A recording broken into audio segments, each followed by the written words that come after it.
వనపర్తి జిల్లా చిన్నంబావి మండల్ దగడపల్లి గ్రామంలో వాల్మీకి సంఘం ఆధ్వర్యంలో వాల్మీకి జయంతి వేడుకలు ఘనంగా నిర్వహించారు. దగడపల్లి గ్రామంలో శివాలయంలో వాల్మీకి చిత్రపటాలకు పూలమాలలు వేసి జయంతి వేడుకలు ఘనంగా నిర్వహించారు.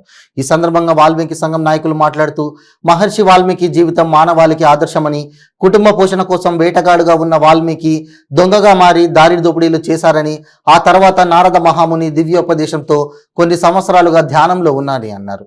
ఆ తర్వాత రామాయణ కావ్యాన్ని రచించారని చెప్పారు.